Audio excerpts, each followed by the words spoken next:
Professor Tansen Sen, Director of the Center of Global Asia and Professor of History, New York University, Shanghai.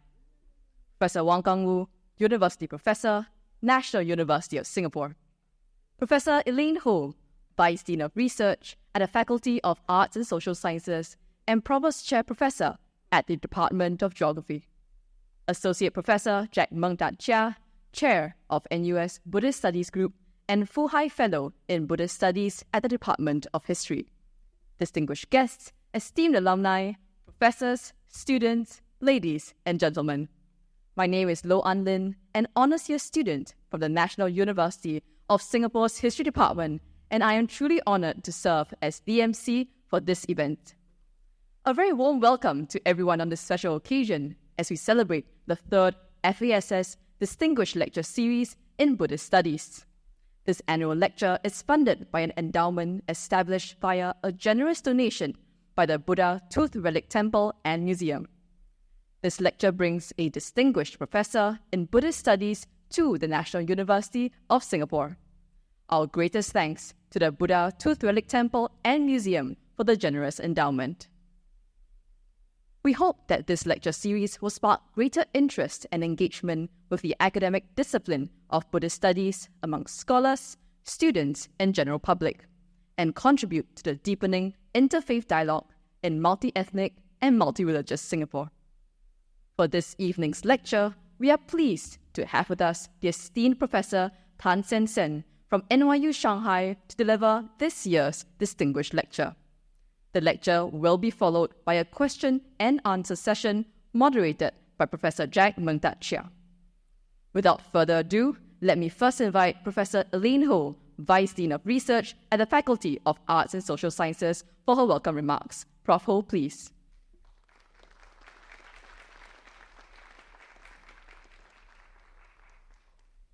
So wonderful to see all of you here today. I'm here to just briefly introduce this year's Distinguished Lecture Series in Buddhist Studies. In Singapore's multi-racial and multi-religious society, events like this that help to promote interfaith understanding can be enhanced by strengthening religious studies programs in our local universities. At NUS, our Religious Studies minor program explores various religions, encouraging thoughtful discussions about fundamental values like mutual understanding, respect, and kindness, which can foster a more socially cohesive Singapore. FASS, the Faculty of Arts and Social Sciences, has long aspired to be a leading hub for religious studies in the region, supported by our world-class scholars who engage in the study of various religious traditions.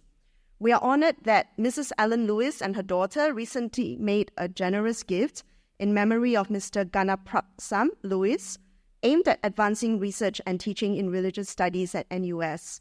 And in January next year, the FASS Research Division is pleased that it will launch the G.L. Lewis Religious Pluralism Research Cluster, which will explore the intricate landscape of religious diversity in Asia and beyond.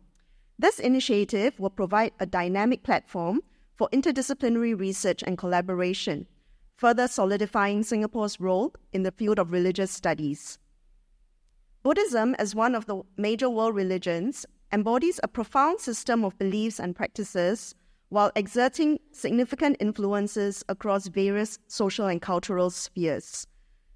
Its rich historical legacy, contributions to the arts, diverse and social cultural expressions, transnational dynamics, and related aspects offer opportunities for scholarly investigation, and such exploration extends well beyond religious studies, encompassing disciplines like history, geography, philosophy, sociology, and many more. In August this year, Associate Professor Jack Chia and his colleagues established and launched the NUS Buddhist Studies Group.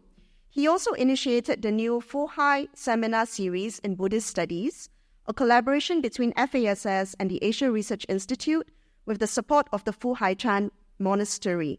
This initiative marks a significant milestone in our ongoing commitment to advancing Buddhist scholarship at NUS. The scholarly importance of Buddhism is affirmed by the establishment of academic centers, chat professorships, and graduate scholarships in Buddhist studies at many of the world's top universities, including Oxford, Michigan, Stanford, UC Berkeley, and now NUS. With the establishment of the Buddhist Studies Group, NUS will further cement its commitment to advancing the academic study of Buddhism on a global scale. Over the past few years, NUS has been fortunate to receive several generous gifts to support the growth of Buddhist studies. Last year, we received a donation from the Mito Foundation to establish the Mito Foundation Visiting Professorship in Buddhist Studies, as well as a contribution from the renowned Buddhist philanthropist, Mrs. Wong Ma Jia Lan, to set up a Buddhist Studies Research Fund. We sincerely hope that more Buddhist organizations and individuals will support our efforts to promote the academic study of Buddhism in Singapore, fostering a deeper understanding of this profound religious and philosophical tradition. In 2021, the Buddha Tooth Relic Temple and Museum endowed NUS, enabling the creation of the annual FASS Distinguished Lecture Series in Buddhist Studies, hosted by the FASS Research Division. This invaluable support allows us to invite a distinguished professor in Buddhist Studies to Singapore each year. These scholars will deliver public lectures and engage with NUS faculty and students, sharing their extensive knowledge and insights. And this year, we are delighted to welcome Professor Tansen Sen, a renowned scholar of Sino-Indian Buddhism, as our distinguished lecturer. Professor Sen's expertise will greatly enrich our understanding of the Buddhist Cosmopolis, shedding light on the trans-regional networks and cultural exchanges that have shaped the Buddhist world across Asia. And on this note, I would like to thank all of you for joining us today, and I would like to pass the time over to Associate Professor Jack Chia.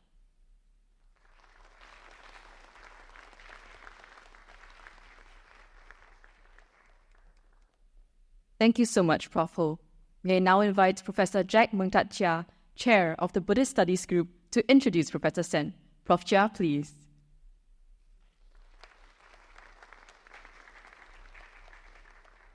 Good evening, distinguished guests, friends, and colleagues. It's a great honor to welcome you to the third FASS Distinguished Lecture Series in Buddhist Studies. This year is especially meaningful as it marks the establishment of the NUS Buddhist Studies Group in August. I would like to express our heartfelt gratitude to our donors and supporters whose contributions have made this possible. Their generosity has been instrumental in creating more opportunities for the academic study of Buddhism here at NUS. I would also like to thank our esteemed colleagues in the Buddhist Studies Group for their support in fostering and growing our community. Thank you. With this exciting momentum, we gather today for our third annual Distinguished Lecture. It is my great privilege to introduce this year's distinguished speaker, my esteemed friend and colleague, Professor Tansen Sen. A renowned scholar and no stranger to Singapore, Professor Sen needs no introduction, but it's my job to give him one today. Professor Tansen Sen is Professor of History and Director of the Center for Global Asia at New York University, Shanghai, and an Associated Full Professor of History at New York University. Previously, he was a faculty at the City University of New York and the founding head of the Nalanda Sri Vijaya Center at the Institute of Southeast Asian Studies in Singapore.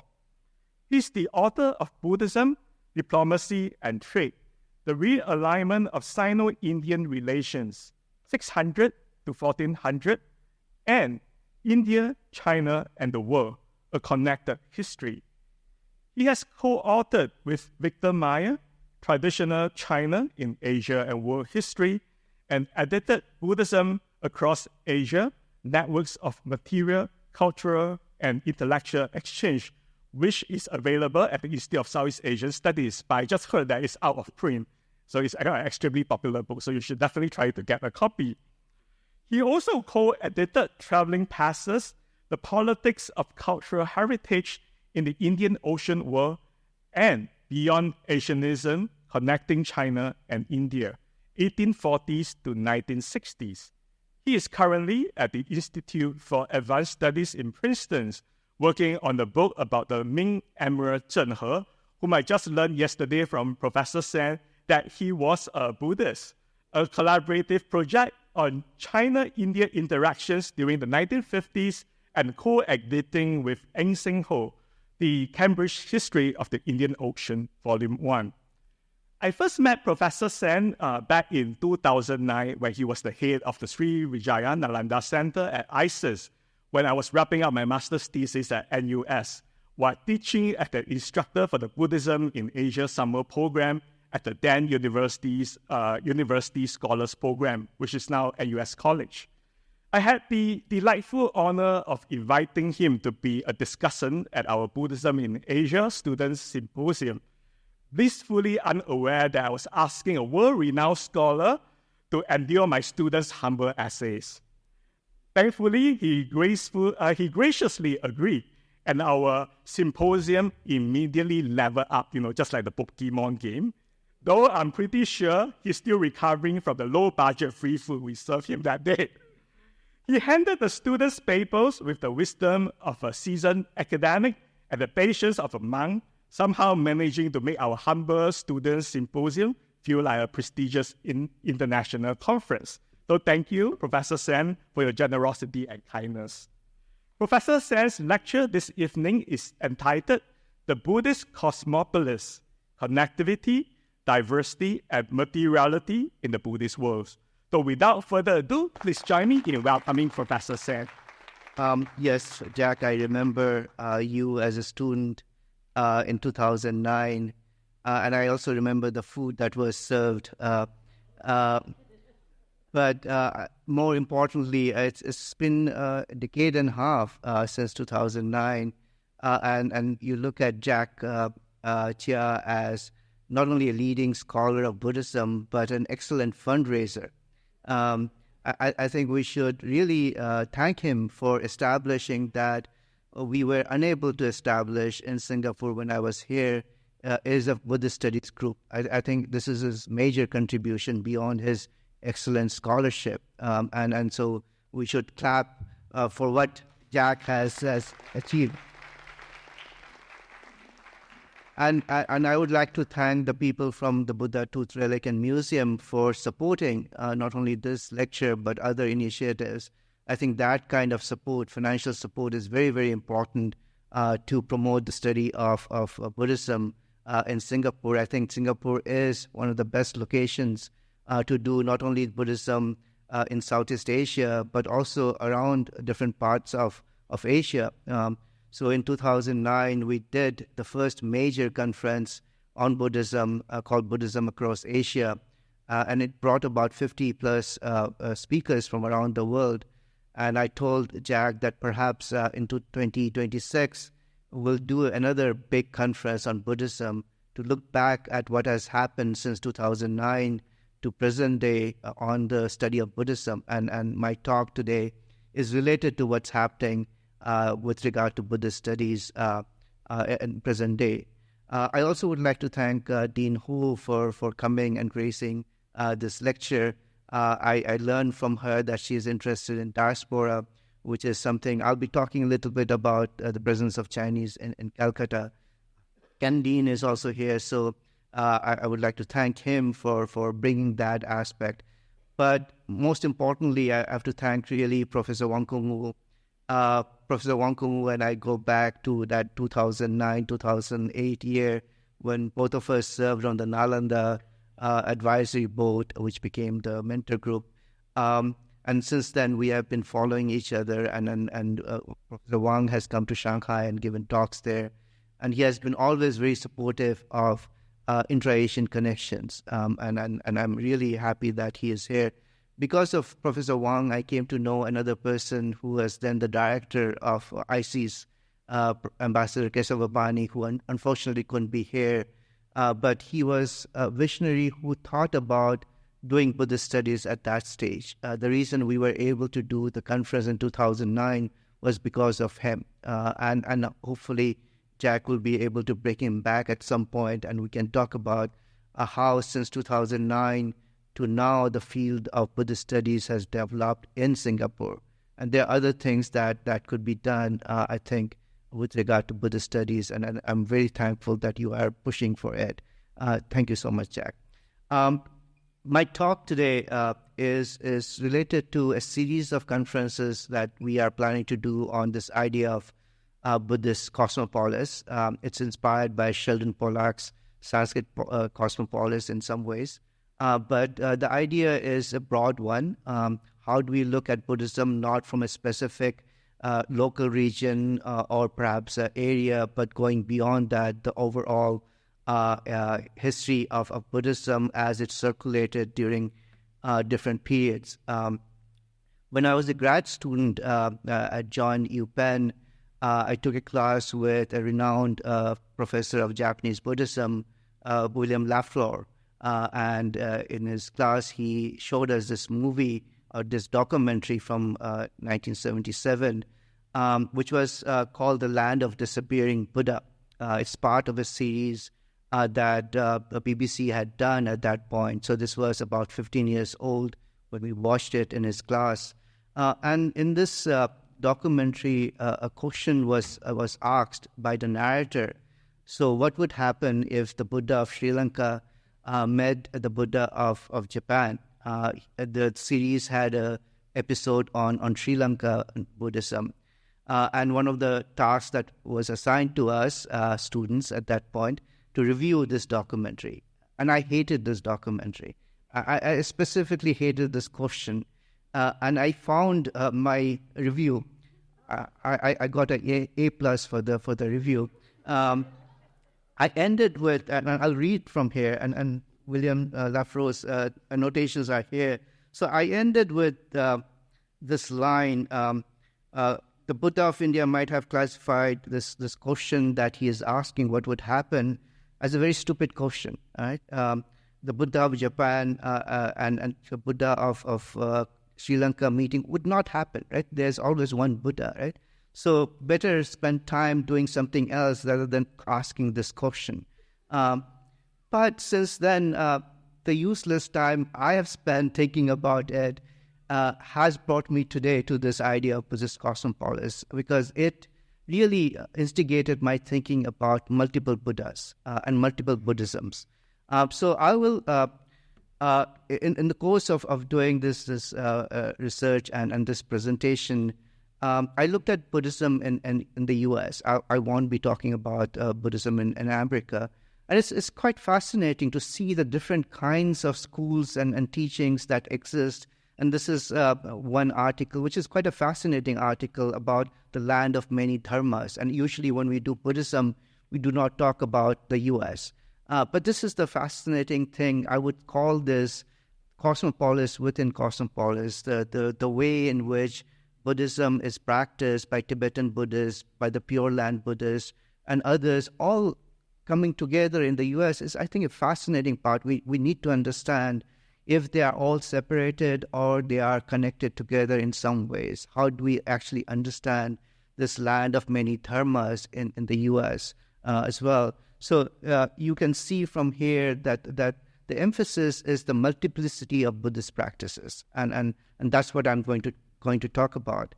I also became interested more recently about Buddhism in Africa. And it's again a very, very fascinating topic, that how Buddhism, with various Buddhist institutions, Fukwangshan and others, playing a very important role. And even Africans, this person was actually in India, and then he learned about Theravada Buddhism and then brought it to Africa and then started promulgating Buddhism in Africa. So why not study Buddhism in Africa? Why do we limit ourselves to Buddhism in Asia?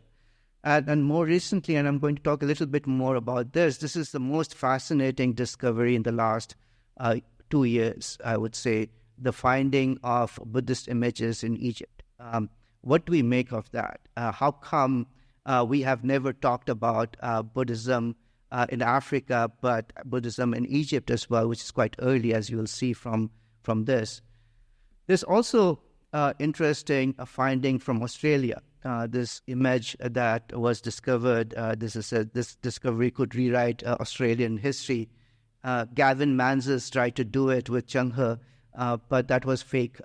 This is quite interesting how images travel. So how do we look at the circulation of Buddhism? Do we just look at the circulation of Buddhist ideas, or do we also look at the circulation of Buddhist images? And what does that mean when we look at and find Buddhist images in different places. Finally, this is something I want to emphasize. This is also very recent, where a stupa found in Xinjiang became a point of dispute. Who does it belong to, right? So on one hand, the China Daily claims that this is indication of the Chinese impact in Xinjiang. On the other side, there is a challenge that, this is what China is trying to do, to claim that Xinjiang has always been part of Chinese history. So Buddhism can be used for political reasons. And one of the things that I want to do today as part of my presentation is to make an intervention, methodological intervention and conceptual intervention, asking 3 questions. So how do we account for or map and conceptualize the diverse worlds of Buddhisms? And I emphasize this word Buddhisms. If you type it on a Word document, there will be a red underline because it's still not in the dictionary, right? So hopefully after the talk, they will add it to the dictionary. But without 2 things, without using the nation-state framework, and my own research on India, China, I've been trying to remove that nation-state framework that India existed forever, China existed forever through these territories. Can we do that for Buddhisms, taking out the idea of Chinese Buddhism or Indian Buddhism? Can we look beyond a nation-state framed Buddhism and also regionally focused Buddhism? So one of Jack's students was working on Malaysia. So I asked, what is Malaysian Buddhism? I have no idea. What is Southeast Asian Buddhism? I have no idea, right? Because you divide maritime and overland Southeast Asia. Is Buddhism all the same or not? So how do we look at different kinds of Buddhisms without imposing this idea of a nation state or a region? And again, region is a problematic thing that has been used from the Cold War period. The other issue is, if we take out those frameworks, how do we analyze transnational entanglements and divergences? And divergence for me is quite important within and across the Buddhist world, right? So how do we look at, as Buddhist ideas, people, objects move? How do we study that? So what's the methodological intervention here? The one point that I'm not going to emphasize today, but I'm looking at it as part of this cosmopolis, is the materiality of Buddhism, objects, basically. Objects moving without the ideas moving with them, and how objects are created. So these are the key terms that I want to emphasize today, and I'll talk a little bit about what I mean by these terms. One is this term Buddhisms. Why do I use S after it? And what do I mean by Buddhist Cosmopolis and Buddhist worlds? Again, emphasizing the S part of it. Then what do I mean by convergence, divergence, entanglement, and circulatory history, which for me is a very important part of doing India and China as well. And this idea of translocality. So these are some terms. I'm sorry that I'll spend a little time on these concepts before I get into some of the perhaps more interesting things, right? So Buddhisms, what do I mean by Buddhisms as a term, and why it should be included in the dictionaries, right? So it's a distinct method, roots, and ecologies of Buddhism. Sorry, I can't see this thing here, so I'll take out my notes and look into that. It's very difficult to turn around and not look at you. But associated with the diffusion of Buddhist ideas, art, and socio-cultural values, that for me is quite an important part of understanding that Buddhism is not a single entity, but multiple entity. The use of different multiple languages and scripts. So this is what differentiates my Buddhist Cosmopolis from Sheldon Pollack's Sanskrit Cosmopolis, which is focused on one distinct language and what happens to that language, and one cultural aspect of that. Also very different from Shelley Pollack's understanding of Sanskrit Cosmopolis is this idea of ways of understanding the diverse ways in which Buddhism is practiced. And that diverse ways of practicing Buddhism depends on local needs. The local really matters, and the local politics really matters. And we see this as Buddhism is diffused throughout Asian continent, for example, how it changes. That changing part for me is quite important. Why the change is happening and what is added to it, what gets rejected, and so those things, I think, that's the reason why, again, I use Buddhism. And this is also the way in which we emphasize the contribution of local monastic institutions with regard to languages, with regard to philosophies, with regard to artwork. All these things for me are important because we need to understand local practice of Buddhism, local making of Buddhist artifacts, local establishment of monastic institutions are all different. We can't really put it in that everything came from India and it has to be an Indian Buddhism. The diversity gets lost. Now, Buddhist Cosmopolis is again, the framework that I'm using to understand this very, very diverse, very, very large, sprawling, interconnected aspect of Buddhism with multiple diverse words. So I've highlighted in red the words that are quite important for me to understand this idea of Buddhist Cosmopolis. And what is important is if you look at these sites, each would have their own sacred site where people would go on pilgrimage. All right. So how do we account for that? People are not going to the Gangetic plain to talk about pilgrimage or worship Buddha, but they have their own ways of doing it locally. So how do we account for that? They also produce their own text, right? They are written in Japanese, they are written in Chinese, they are written in Javanese. So these local variations for me are quite important. Now, the Buddhist worlds within this cosmopolis are multiple. And that's why I say, if you look at the Buddhist world, and I'll show you a map where I got inspiration from this idea of Buddhist worlds, they have their own various different ways of doing things. And then we have to understand that aspect of diversity in the Buddhist cosmopolis within the Buddhist worlds. So my idea came from something sociologist named Janet Abu-Lughod had written about. She wrote a book about Asia before Europe, and she talked about the idea of world system. And the way in which Indian Ocean is also studied is through these different kinds of interconnected worlds. And then we see that these all worlds are distinct on there, but they overlap. And then if we use this for Buddhism, then we see the various different worlds. This is from the Song dynasty around the 12th century. If you look at Buddhisms that were practiced, there are many different worlds. And you can't say this is Chinese Buddhism, or this is Southeast Asian Buddhism, or this is Tibetan Buddhism. And so it seems that there are many different ways in which you can conceptualize how Buddhism was diverse, and the worlds they created was not fitting nicely with nation-state frameworks or regional diversification that they wanted to point it out. So, but I basically want to argue that the global Buddhism manifests locally in distinct ways, and the local connects to the global in many different ways as well. So this connection between global and local is something that I want to emphasize with regard to Buddhist cosmopolis and Buddhist world that I want to emphasize. The ideas here, convergence, divergence, entanglements, and circulatory history.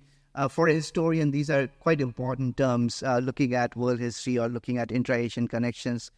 People have used these terms, and I wanted to emphasize this for the study of Buddhism as well. I think there are intersections that we can use, and not only for Buddhism, I would say other religious diffusions as well, especially when the idea is trans-regional mobilities. I think this idea that also pertains to diasporic communities as they move, circulations of people, objects, and ideas, and translocalities. I'll come to the translocalities part.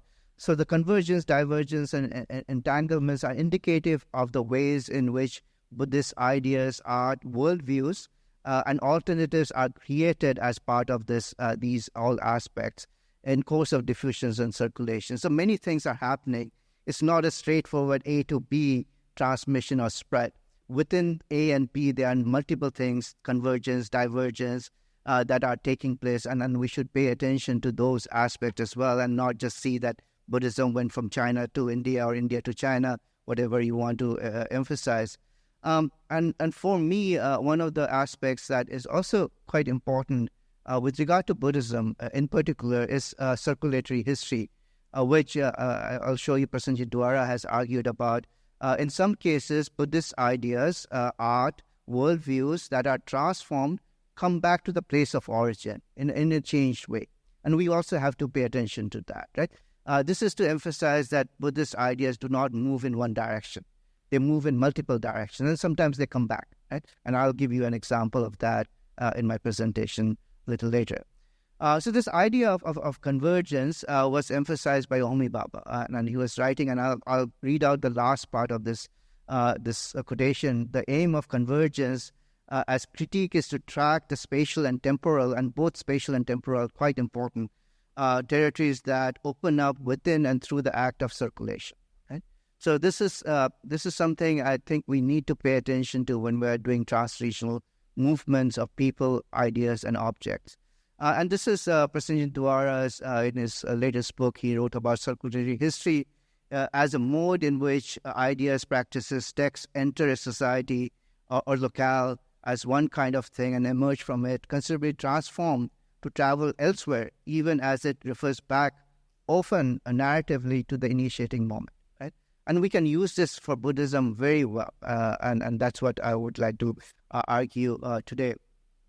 Translocality, I don't know how many of you have heard of translocality. Ken must have heard about translocality. And this idea has been emerging since 2010. This edited volume came out, and it emphasized, and again, there are lots of quotations. I just want to emphasize the ones highlighted in red. Multitude of circulations and transfers. Right? Movement of people, goods, and ideas and symbols which span spatial distances, boundaries, be they geographical, cultural, or political. Multitude is the key word here. The second here is the translation of boundaries, right? And the recreation of local distinctions between these spaces or those spaces. Right? So how through the circulation, local things are being created, and that's part of the definition of translocality. Very importantly for me is the local religious sites that emerge from this idea of translocality. And the last part is equally important for me, that this circulation, these connections can take place through imagination. Right? Things don't have to be connected. Without being connected, you can imagine the connections. And again, I'll talk about that a little bit in the examples that I give. I've used this idea of translocality to study Mount Wutai, right? How this mountain was established in China, right? And it became a place not only for the pilgrimage of the Chinese from different parts of the Chinese dynasties, but also for the monks from India and Sri Lanka. This is a poem that was found in Dunhuang, right? The true monks of the Western lands, this meaning India, came to the Mount Wutai to pay pilgrimage. A translocal site, a local site, then becoming global. It attracts not only local population for pilgrimage, but also Buddhists from other parts of the Buddhist world. Right? So this is what I mean. A translocal is not just local; it has a global connections as well. That's what I had to emphasize. And this happens not only in Buddhism, and this is an example of Islam. And this is the Royal Cemetery from Imogiri, which has become a non-Hajj pilgrimage site. Right? This is again an example of translocality, where the local people not only go on pilgrimage, but others also come in Java, Indonesia for this. So translocality is not just unique to Buddhism. It happens with other religions as well. The final part, Buddhist materiality, the final conceptual thing, right? Buddhist relics, one of, again, Jack's students is working on Buddhist relics, are key to establishing many of these sacred sites, right? Tomorrow we'll be going to the Buddha tooth relic to see the relic in that monastery. Does it create a sacred aspect to Singapore or not? Right? Buddhist stupas, certainly a mark of sacred space.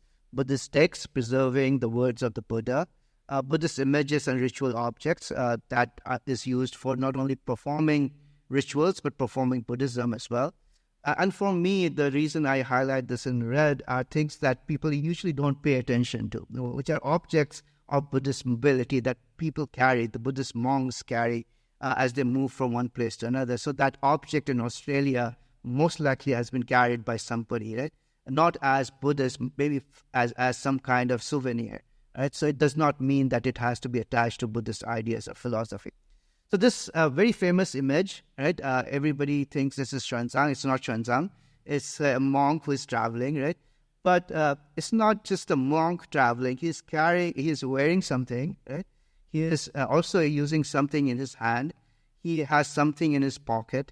He has something there, incense burner, most likely, or to take away the flies that disturb that canopy, right? These are what I call some of the materiality of Buddhism. When the monks are on move, they are not just carrying Buddhist ideas, images. They are carrying lots of other stuff as well. Those could have impact on different localities as well.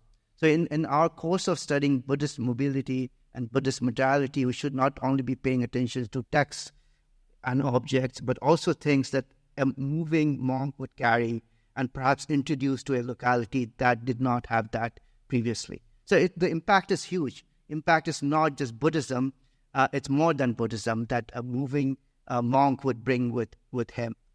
And then there's this canopy where the monk is carrying sutras and so forth, right? So I'll give a couple of examples, 3 examples about my Buddhist Cosmopolis and what I mean by that. So 3 examples, because of the limited time we want to get into Q&A. So one is this recent find in Egypt, the Berenika Buddha. Mount Koyasan, just like Mount Wutai, I think is quite important from Japan. And Buddhism among Chinese migrants, this is especially for Dean Ho. I've spoken about it in Singapore before, but I'll come back to that. If you don't know these findings, you should really check out the Smithsonian publication on the Berenike Buddha. This is absolutely important to understand that Buddhism not only spread eastward, but Buddhism also spread westward, right? So usually there was argument that Buddhism stopped in Afghanistan, which is no longer true because Buddhism was also there in Iran. But this is, for the first time, we see the presence of Buddhism, and just not statue of a Buddha, but practice of Buddhism, it seems, in Egypt. Berenike is located at a very important trade route between South Asia and the Roman Empire, and this is where many of the trading activities took place. So it's not surprising that something like that was found in Berenike. But what was found, right? So the archaeological reports that have come up are really fascinating. It's not Buddhism only. There's evidence of Hinduism as well. And most importantly is the inscription. This is Sanskrit Brahmi script, which has the word of our esteemed colleague Maitri, as here, the Maitri of Buddha here being practiced by people here. A statue is being created and put here in the 6th year of King Philip's, right? So it's a local king, and the diaspora, and this has happened elsewhere as well. When people come in for the benefit of the local ruler, you install a god or a goddess or the Buddha. Exactly, this is happening here in Berenike. What do we make of this? The westward spread of Buddhism. So what we have here from the Berenike finding, and look at the early date of this, right? So it's 3rd century, middle of 3rd century, and this is where you find Buddhist and Hindu images. The marble Buddha is actually quite big, 71 centimeters. There's also a second one that's a smaller version of that Buddha. You have Sanskrit inscription in Brahmi script, right? So again indicating that, and then the writing is really very, very good. So it's somebody who actually reads and writes Brahmi. It's not somebody copying a script. It's actually somebody who knows how to write Brahmi. It seems that there was a presence of South Asian diaspora artisans, most likely from Gujarat. So this Western connection to Egypt is, I think, quite important to understand the world of Buddhism that existed quite early in the 3rd century CE. I show you in comparison this very important artifact from Southeast Asia, right? The Buddha-Gupta inscription. It's pretty late, 5th century, right? So even before we have a Buddhist artifact in South Asia, there's something in Egypt, right? So what do we then make of the circulation of Buddhism? This is the usual map that we study, right? There's nothing about Africa.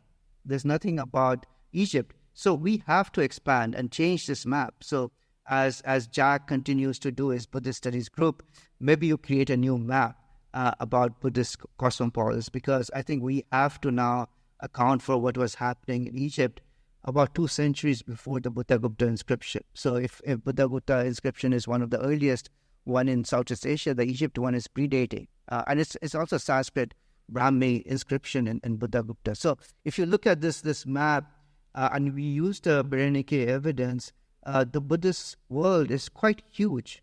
Already in the 3rd, 4th, 5th century, before Buddhism moves to Japan, the Buddhist world includes Southeast Asia and Egypt. Right? And how do we understand and study that, given now we not only have objects, but we also have inscription. The second example is this Khorasan. I think this is the issue sometimes we encounter, is we are limited to the study of South Asian Buddhism or maybe Southeast Asian Buddhism and not pay attention to other parts of the Buddhist world. And I found it quite fascinating looking at Khorasan, which is an example I'm giving for translocality, how a mountain, just similar to Uttaishan, emerges in Japan as well. So this is my imaginary translocality. Mountains do fly. And this is a very interesting case in Japan. And Japan is an important case study because Japanese monks actually did not visit South Asia before the 17th century. Their perception of the Buddhist world in South Asia was through Chinese sources. And then they created various kinds of images, writings about South Asia through the understanding of the Chinese. So the medium there, the link there to Japanese Buddhism is China. And this Khorasan is related to that as well. So there are a couple of mountains in Japan that came flying, some directly, some through China. So this is one that emerged through a great earthquake. Then there's another one, Kimpusen, which came flying to Japan. Right? Then there's another one that flew from India, making stops as it came. Right? So what do we make of this mobility, right? Imagination of the arrival of a sacred space in Japan, right? It came flying. Why do the monks say it came flying from India through China? It's to make the place sacred, right?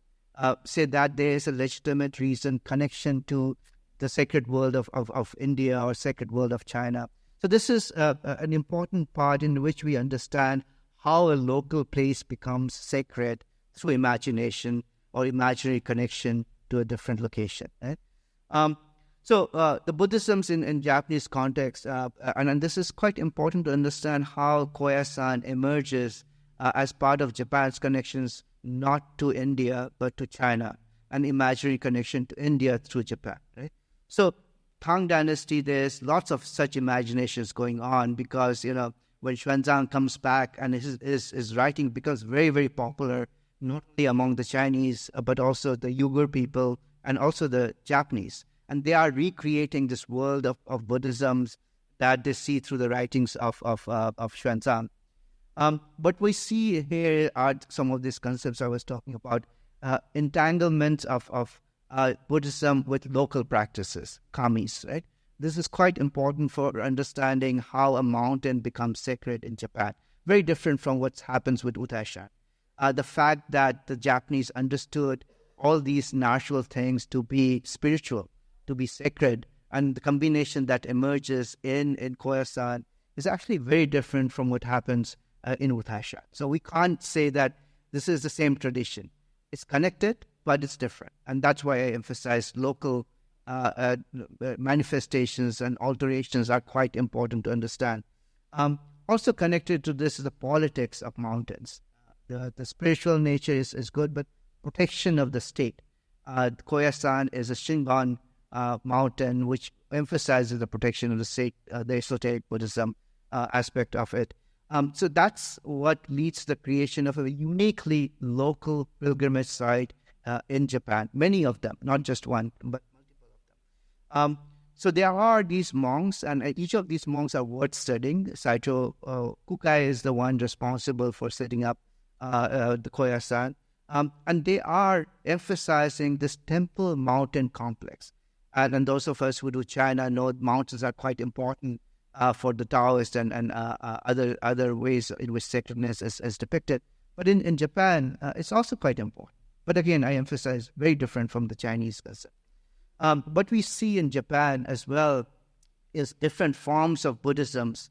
Right? We talk about Zen Buddhism, we talk about Pure Land, Shingon, Mikkyo. Right? Again, there's no just one form of Japanese Buddhism. And the one that I'm going to talk about is about Shingon. So this is, if you have not been to Koyasan, I think you should go visit Koyasan. It's really a fabulous place, not far from Osaka, going south, and you reach Koyasan, which is a fabulous sacred space with many, many different things throughout the mountain. As you climb the mountain, you see different kinds of divinities, Buddhist and Japanese kami as well. Now, this is one of the very interesting things that happens in the case of Utashan as well. When the emperor retiring says, I want to go see Sakyamuni in India. And they said, well, why do you want to go to India all the way? You most likely will die. So why don't you go to Koyasan and wait for the appearance of Maitreya Buddha? Again, connecting Egypt and Japan through Maitreya. Right? So you see Maitreya manifesting in different ways. But there's also a politics if you connect the dedication to Philip in Egypt and the emperor here. So there are similarities, but they are distinct. They are different. But what is clear here in the 12th century that Khorasan has emerged after several centuries as a place for pilgrimage, an alternative to the Gangetic basins in India, that somebody who practices Buddhism does not have to travel to India, can practice Buddhism, do pilgrimage in Japan itself. Right? So the key figure here is Kukai, and Kukai received training in Chinese classics. As part of the delegation, he went to Tang China in 804, studied China, and then his study with Bresnia and then Huiko is quite important. If you are looking at Borobudur, there's connections between Borobudur and Kukai's teacher Huiko. There seems to have been a Javanese monk. I mean, people have written about it, that they studied esoteric Buddhism and came to Java and set up Borobudur. I think that itself needs to be studied differently.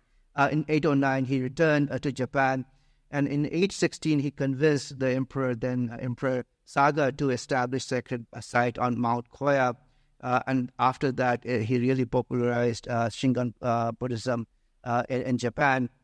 I think he spent his last years at Mount Koya. One of the things that perhaps is important is the last one. He's still alive in Koyasan. He's waiting for the arrival of Buddha Maitreya. So one of the places you go to Koyasan is where he is sitting in Samadhi. Right? He's waiting for the future Buddha to come, and then he'll come alive. Right? So this is again a very important for making a place sacred. Right?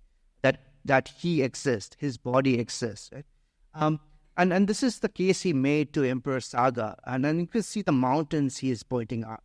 Kajrakuta from Bihar, Mount Patakala in South India, right? Mount Uthai, Mount Tiantai in China. So he uses the mountain traditions from India to China to say that we need something similar in Japan, creating a local sacred space, using the connections. Imaginary, he may have been to Uttarakhand, but he has never been to India, but he is making that connection as part of the extension of Buddhism, the continued diffusion of Buddhism. We need something local. Right? So this was the case Kukai made to the emperor, and it became one of the important sites for the Japanese Buddhists. And this is what you see. And I want to emphasize the lanterns. This is a Buddhist materiality. Some of the lanterns are supposed to be lit from the time of Kukai. I don't know how that takes place. Magical, but magic is quite an important to make a place sacred.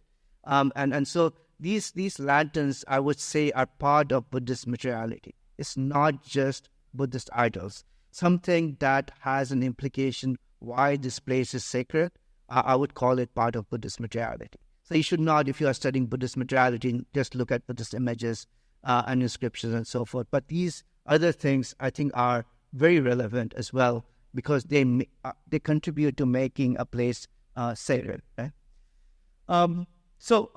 What's this local sacred space?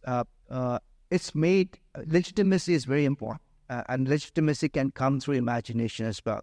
You have to connect it to the other Buddhist worlds, right? So Buddhist cosmopolis, diverse it may be, it's connected in some ways for the legitimacy purposes, right? Convergence of multiple beliefs that happens on Mount Koya. Kami worship is still going on in Mount Koya, but they converge. The idea that things come from India and China converge on Mount Koya. There is divergence. It moves away from whatever he might be citing from Indian mountains, Chinese mountains, but Koyasan is different. Koyasan has kamis that India doesn't. China doesn't. So it's different. It is convergence, but also at the same time divergence that takes place. Entanglement, again, bringing some of these concepts, it's entangled with local politics. The emperor has to sanction, right? So there is politics going on, and there's a competition between Saicho and Kukai as well that is taking place at this time. And as I said, with other Buddhist schools, especially Saicho's Tentai. So there's lots of politics involved in the creation of local spaces that we should not forget as we see the connections. So as Koyasan is established in the 9th century, the Buddhist world has expanded further, right? From Egypt all the way to Korea, Japan. So we have to account for those connections, but also local diversity. I'll end with this. I've spoken about these two Buddhas in Singapore, and I've written about them as well. So you can. This is the citation where I was looking at. So you have read this, is it? And so this is something that I got really interested because I did not know who these two Buddhas were. Right? I had never heard all this study of Buddhism. I had no idea there was a Ruan Buddha and a Liang Buddha. I'm sure Ken also did not know that. And I tried to figure those out. Where do these Buddhas come? Not anywhere in China, but in Calcutta. Right? How are these Chinese Buddhas? Again, this is gone, I think. We need local diversity here. So this is from Guangdong, and this is a very, very, very localized belief in a place called Sukhoi. And from there, Chinese migrants come to Malaysia, and from Malaysia go to Calcutta, and they bring their very localized practice, these two very strange Buddhas, to Calcutta. And they speak a different dialect of Cantonese, so they are very, very localized with regard to where they come from and what do they practice. So the transmission is what I call the reverse transmission. Buddhism does not just go, or the Buddha does not go just from India to other places. The Buddha comes back in a transformed way. Ruan and Liang Buddhas, right? Through Malaysia, through Southeast Asia, right? And this has to do, these two Buddhas, as I looked at them, has to do with the practice of Chan Buddhism in Guangdong. So the temples are located not far from Huineng's body, dead body. Again, just like Kukai is waiting, Huineng may be waiting for something, but it's a different kind of Buddhism here. So it's a popularity of Chan Buddhism that's in Guangdong, and it's due to that impact, this very localized belief of Ruan and Liang Buddhas takes place. This is Huineng's body that's preserved there. And Materiality, when he went to Guangdong, he actually saw the parading of the body of Huineng in Guangdong. So this is a very, very important figure, important for Vietnamese Buddhism as well, if you're doing Chan Buddhism. This is one of the Buddhas, the Ruan Buddha. The temples are there in Sukhoi. They are separate temples. They have more space. And this is the other Buddha, the Liang Buddha. They did not know that this is actually a mummified body until his head dropped off. And when they picked up, they realized it's actually a mummified body. And so these two are there very much in Sukhoi, worshipped by the community that has dispersed out of Guangdong. So they come back from Southeast Asia, they come back from the US to worship at these original temples of Liang and Ruan Buddha. And that relates to, again, the Chan Buddhist idea that they can create local Buddhas, right? So I'll come back to my question initially, right? what happens when the Sri Lankan Buddha meets with the Japanese Buddha. So it's becoming very complicated, right? There are more Buddhas that are emerging, so forth.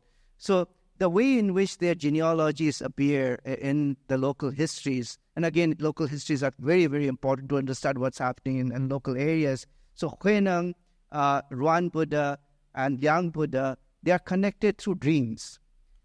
Dreaming about each other can give you enlightenment, right? So Ruan dreamt of Huineng, enlightenment. Liang dreamt of Huineng, became enlightened. So next time you dream the morning, you will be enlightened. So be careful, right? Dreams can bring enlightenment as you go on. And this is the local history, one of the 3 important local histories of Sukhoi that gives examples that these 2 people were actually people who, if you notice, died quite young. And they were deified later on. And they came from poor families. They were followers of the Chan Patriarch Huineng. They attained the spontaneous enlightenment through dreaming about each other. They are enshrined in 2 different temples. It's a fascinating ecology in Sukhoi. Liang's body is mummified and coal is taken out of the temple and paraded, which is a common practice in Chinese temples. And now as the people moved, and Dean Ho may have also looked at when the Chinese migrants, and Ken must have done that, many of these original deities become protective deities in foreign lands. So they are worshipped in Calcutta not because they are Buddhas, they are worshipped because they are the protective deity of this very specific community who are now settled in Calcutta. So this, I would say, is reverse transmission. It goes through Malaysia, and Malaysia has number of different temples that are dedicated to Ruan and Liang. So I went to many of these temples looking at how they are situated. So if you are interested, you can read that article where you'll see it's really recreation of Sukhoi in foreign lands. So how do you then move your own ancestral homeland to the new location you are moving? Through the practice of deities, protective deities, who happen to be Buddhas. So this is where, if you go to Calcutta, this is a very iconic building in Calcutta, Chinatown, and inside a very small temple as such, where we also have, this is what you are talking about, Ken, is it that you saw? Yeah, this is not in Siye, this is in the Huining, Huikuan. So it tells you how this temple came about, right? And who donated what kind of money. So there is local records there to understand how this temple came about, right? Who donated, who are these Liang people who are donating. So it's a fascinating textual evidence. So when you are studying Buddhism, don't go for just the orthodox Buddhist sutras in Sanskrit and Pali, but look at these kinds of very interesting ways in which people on the move created their own ways of practicing Buddhism. And my question is it actually Buddhism that they are practicing? So the Ruan and Liang case then, my final case study, is really an entwined translocality of mobilities, multiplicity, circuitry history that really we should be using to understand the complicated ways in which Buddhism diffused in many different directions, right? And it changed, right?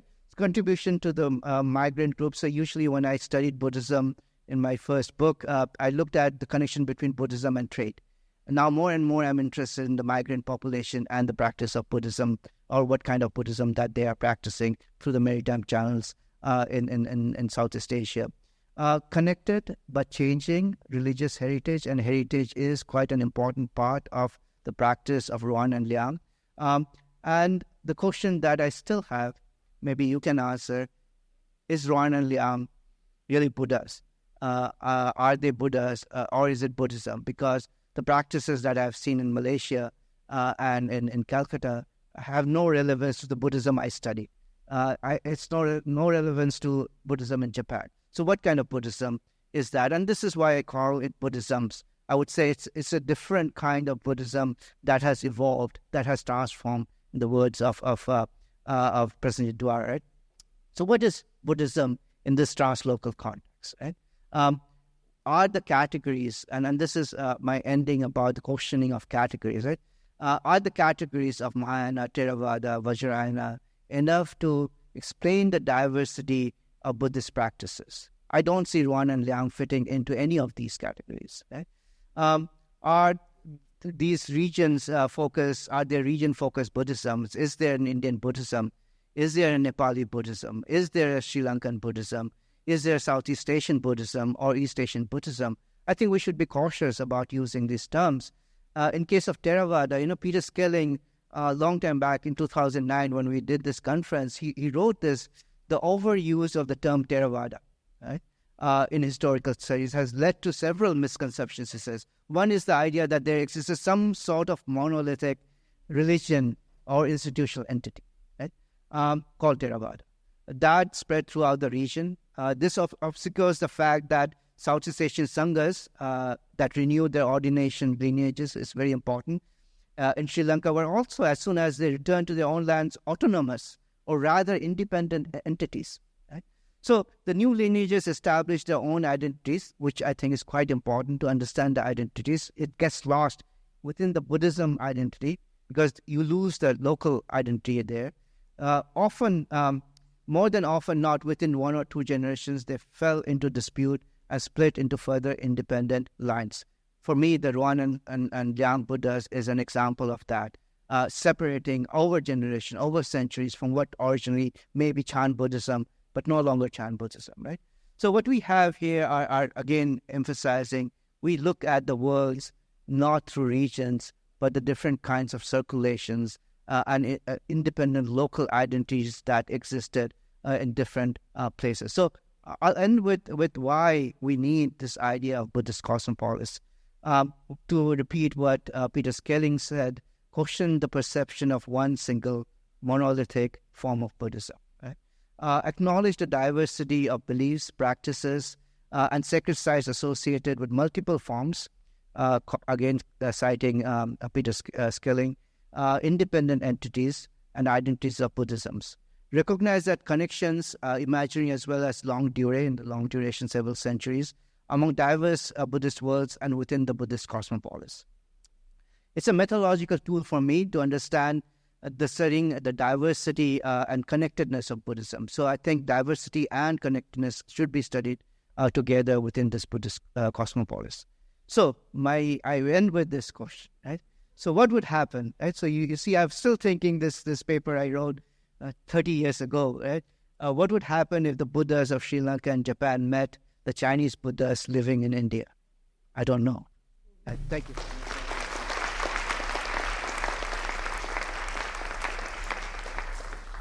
So thank you so much, Professor Sen. We'd now like to commence the question and answer session. For this, I would like to invite Professor Chia onto the floor to moderate the session. Prof. Chia? Thank you, Tansen, for the really wonderful and inspiring lecture on the Buddhist Cosmopolis. So if I may, I would like to take the opportunity as the moderator to ask you the first question. And something that for scholars of Buddhism, I think one of the challenges we face is when it comes to the kind of graduate training, right? And especially when we think about training the future generation of scholars in Buddhist studies, I think very often we are limited by the kind of institutional kind of division. Or when we recruit a student into Buddhist studies, very often they're divided into, as what you pointed out in your lecture, into like, for example, East Asian Buddhism, or in like Chinese Buddhism, or Southeast Asian Buddhism. And of course, because of the nature of the kind of the program that they are in, the kind of languages they need to study. So it's quite difficult for them to learn the kind of diverse different languages that is required to study, as what you pointed out. And I think it's so important, the kind of diversity and the kind of connectedness in the kind of Buddhist cosmopolis. So I wonder what are like your suggestions, how we can overcome this and how can we better train the next generation of Buddhist studies scholars? Yeah, I think it's better not to be afraid. I give example of world history as a teaching field and a research field.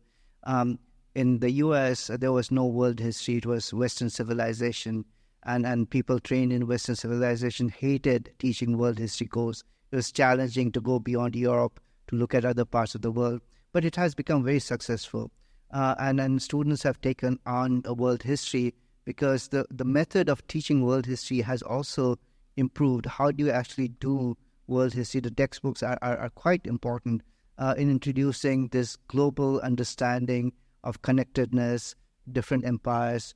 So I think what is needed at this stage is changing the way in which we think, right? Can we think beyond the nation-state construct, which is, I think, very, very problematic? Can we think beyond the regional-focused ideas? What is it? Pick an example. This Ruan and Liang, it just gave me that, we can't have a Chinese Buddhism, we can't have a Southeast Asian Buddhism, we can't have an Indian Buddhism. All these three places are connected, and mobility gives us that entry into seeing how, as things move, they change, right? So I think in the graduate training, and you don't have to have many languages here.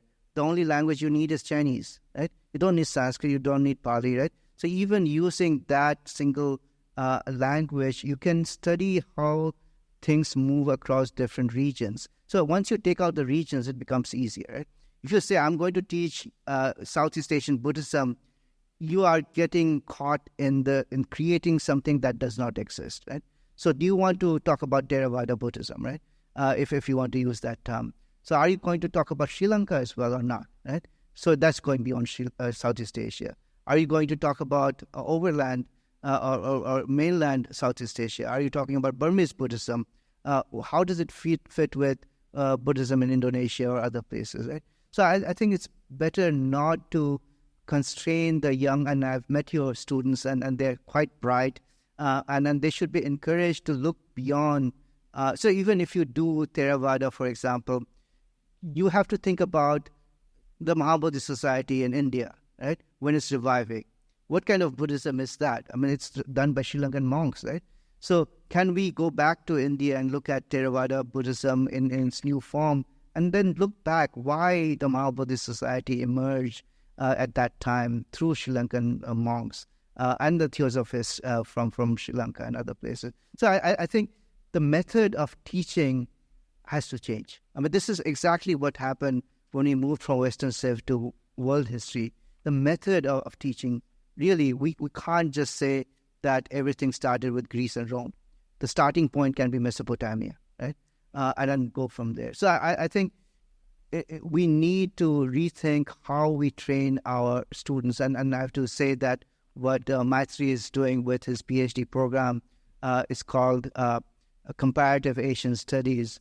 I think that's very important, right? You compare Khorasan and Uthai-san, right? You'll find differences, right? So you pick things that are perhaps not focused on one region. So Buddha-Gupta inscription. You can't do Buddha-Gupta inscription without understanding where this guy came from, right? So yeah, I think it's so one thing that I would say finally is the way in which the change happened between Western Civ and world history in the US was a lot of time was devoted to faculty seminars, faculty development seminars. How do you actually teach world history from Western Civ? And that has succeeded. And I don't know why we can't succeed in getting into something that is more trans-regional Buddhism. Thank you, Tansen. And I will now open the floor for questions. So if you wish to ask a question, please use the mic on the two sides, and please introduce yourself and your affiliation and keep your questions brief. Any questions? Thank you so much for your wonderful lecture on a very interesting topic. Especially, I love your story regarding when the Singapore and the Sri Lanka and the Buddha met and another countries the Buddha. It may happen because literally the Buddha means awakened one, right? That's why the Buddhists who acquire their enlightenment can be called as a Buddha, right? Yeah, that's why it's very interesting topic. While you're talking about the Japanese Buddhism, you mentioned about their relationship with China rather than the India. Yeah, as far as I know, definitely they had a relationship with China, but you did not mention about relationship with Korean Buddhism, right? Yeah, Buddhism in Korea that spread from China. Because I think there's no Korean Buddhism.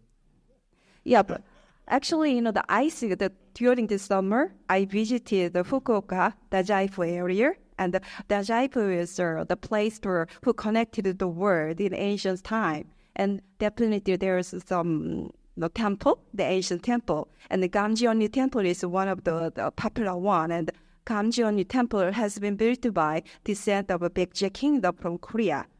Yeah. Even when I went to the Kyushu National Museum in Japan, Do you have a question? yeah, my question is, I think the early Buddhism spread from Baekje Kingdom in Korea to Japan. That's why when you talk about Japanese Buddhism, definitely we have to explore the Korean Buddhism as well. That's why I want to ask about what do you think about the Buddhism, the Korean Buddhism's role in the Japanese Buddhism?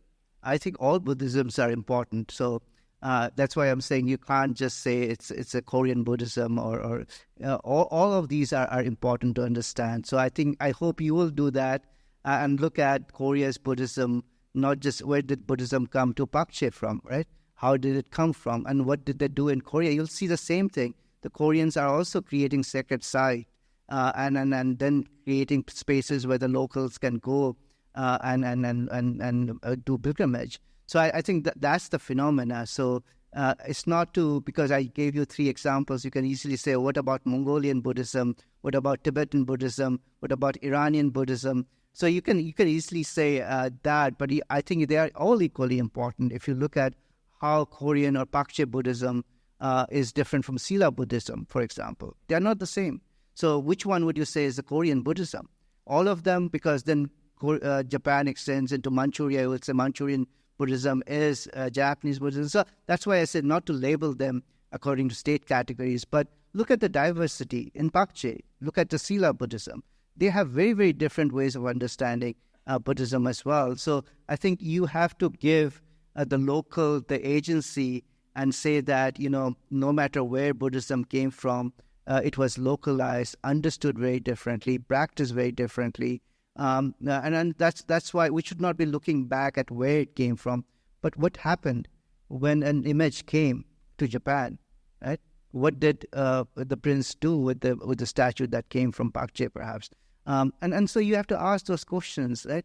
When things move, what's happening? And I would encourage you not to use the state categories, and I don't think we should be nationalist about owning Buddhism. So I think it's to look at Buddhism more globally, holistically, I would say, will serve us better. Thanks so much for your talk. I wonder, and this is a really weird way of thinking, how these days with AI, we're trying to categorize the world. And we are trying to teach the computer to look out for certain things.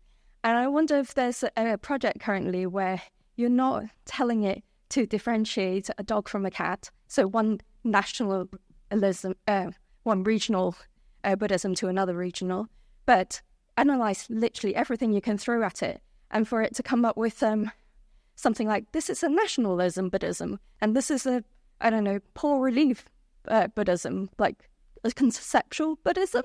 Yeah, if you have ChatGPT, why don't you put in my question there? What will happen? And then see what the ChatGPT answers. But it will be interesting to see how AI tries to distinguish different forms of Buddhisms. It's increasing rapidly, and I won't be surprised that it will offer us something very interesting with regard to mapping. I think mapping is where AI can play a very important role. I think Ken's work on mapping various sites, once it's integrated into AI, it will give us lots of very interesting data.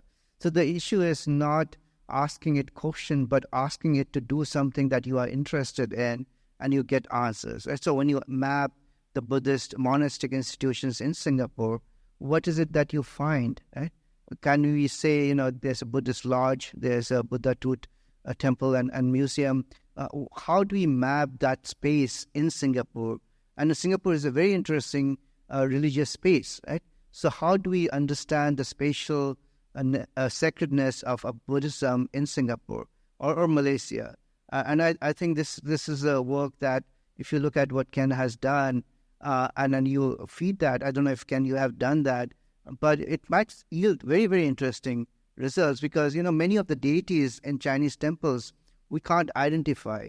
But if Ken can put those pictures, the AI can identify, right? He doesn't have, because in Kolkata, there are all these Chinese temples, and we don't know who these gods and goddesses are. So if Ken has done it, we can just take our camera and point it to it, and it will say, okay, this is Thuti Sen, right? Or whatever, right? So I think AI will have a role, but it's up to you how you want to use it. Right? So, and I tell this to my students who now are increasingly using ChatGPT to write their papers. And so how do you catch them? And we don't have to catch them. I said to my students, find out what ChatGPT says and tell me what you think about what ChatGPT says. You have to incorporate the technology in your teaching and research. And if I remember correctly, I think Kyoto University has created a Buddha ChatGPT that you can ask the Buddha any questions using the platform. Yeah. So we have the next question. I think Bill. Yeah.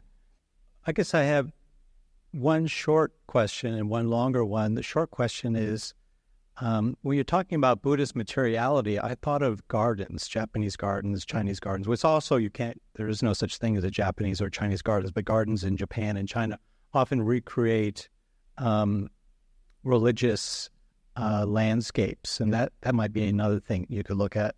My question is really, I guess, the wrong question, like your wrong question up there that you recycled, is I came here looking for something to do in the same sense of teaching world history that some of us teach comparative political theory. Our friend Lee Janko does that. I teach comparative international theory to try and decolonize a curriculum and make it more inclusive. So I came here looking for, like, how can I teach a Buddhist worldview or a Buddhist cosmopolis or something? But then your talk was mostly about, no, we have to pluralize Buddhism. There is no one Buddhism, and have a diverse view of Buddhism. But I'm wondering, what do you do? How do you teach that if you have 1 week for Buddhism in a class? How do you sort of square that circle of allowing for diversity, but then, like, you got to move on to Hinduism in the next week? Yeah, it's a bad way of teaching. That's what political scientists do, unfortunately. But you know, Bill, our British Academy project is Chinese world orders, right? And we have seen Chinese world orders defined differently in different places. And that's the thing I would emphasize, is that not to simplify that Buddhism is just what the Buddha said and practiced in South Asia, for example. I think if you can just say I point out 3 examples. You can emphasize that Buddhism is very diverse. So my suggestion to you, if you have 1 week to do Buddhism, is do Buddhism in the US, right? And then the diversity will come out very, very clearly. It has a very modern aspect which students would like. They don't want to do ancient history anyway. So if you do, including Zen gardens in the US, right? So if you do Buddhism in US, a week is sufficient to emphasize, and students will love it because they would not think Buddhism exists in the US. It does in many different places. So my suggestion, since you do political science and you are doing mostly the contemporary world, my suggestion would be to do Buddhism in the US with Tibetan Buddhism as an important part of it. Why Richard Gere sees Dalai Lama. Maybe that's the question you should ask in the beginning, not my question. Why is Richard Gere Tibetan Buddhist? What kind of Buddhist is Richard Gere? Is the question. And then you can, if you look at Richard Gere's, you are interested in Richard Gere? You don't. Oh, here's the new Buddha. The Buddha of the US. So yeah, I think for you, you don't have to do the traditional way of starting with India, Buddhism. You don't have to cover the basic teachings of Buddhism. You just look at Buddhism as practiced in the US. It has political implications. It has economic implications.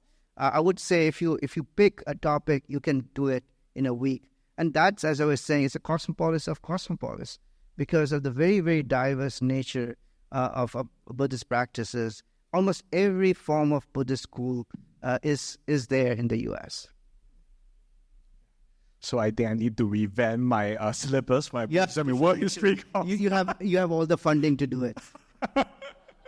Okay, the next question.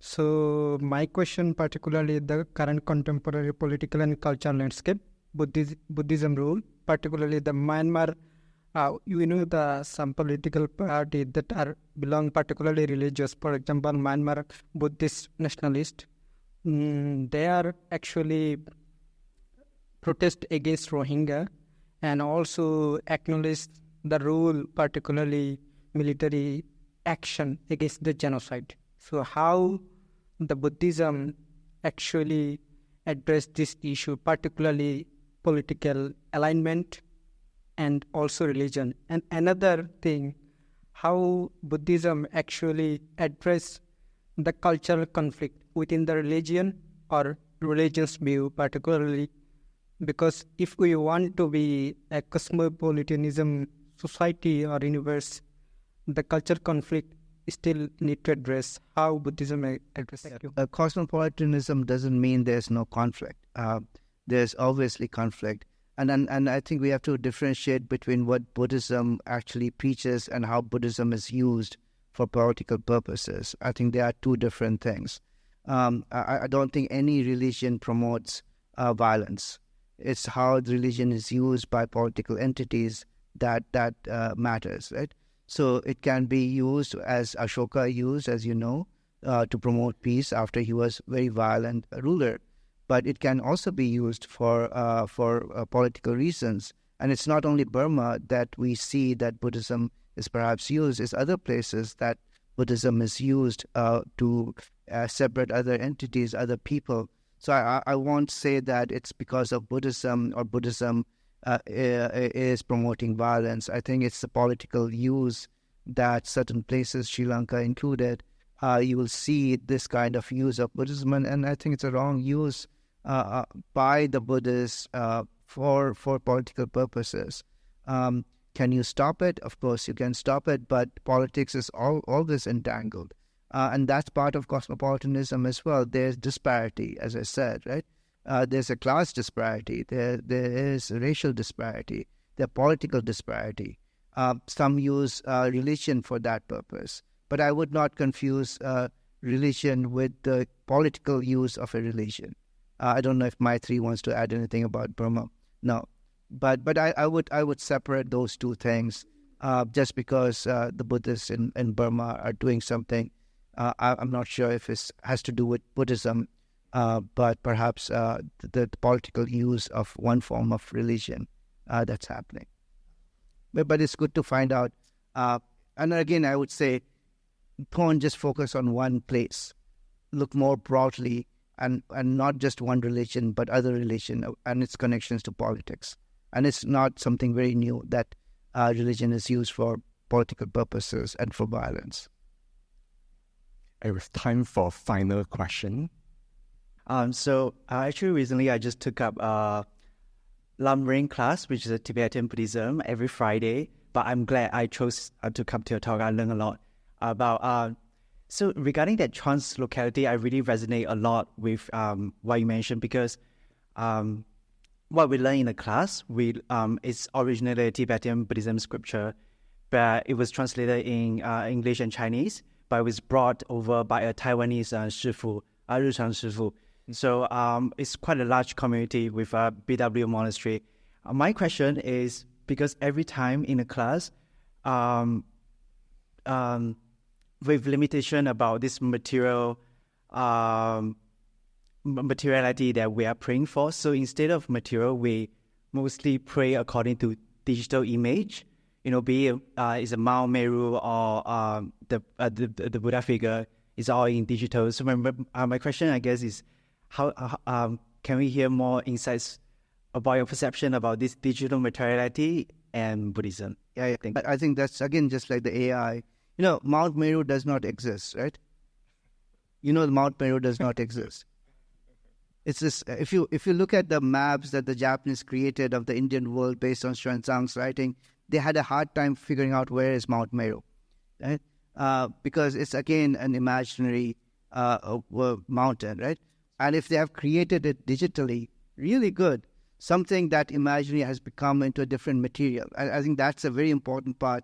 The materiality, the transformation of material from oral to text that happened when the first translations took place, that many of these Indian monks or South Asian monks were in China were actually reciting the sutras, and somebody was actually transferring that oral into a written form. There's a change of materiality. Then, in the Liao dynasty, they inscribed some of these sutras onto the mountain. Right? So from paper, it became stone. Right? So you can see how this materiality changes. And in your case, that stone sutra will become a digitized sutra. And C beta, which is where we all go to look at text, is digitized. Right? So I think it is important way in which the transformation of materiality is an important part of Buddhism. It does not remain the same material. It transforms as you go on. And maybe this is the latest manifestation that you are seeing, digital manifestation. And then technology provides you that. And then it's a sequence of things that's happening. Again, this is not something unique. It's a process. After this, what will happen, right? Maybe you'll dream about Mount Meru and you'll get enlightened tomorrow. Maybe. We'll now like to invite our guests of honor, Prof. Wang and Prof. Ho, on stage to present our gift of appreciation.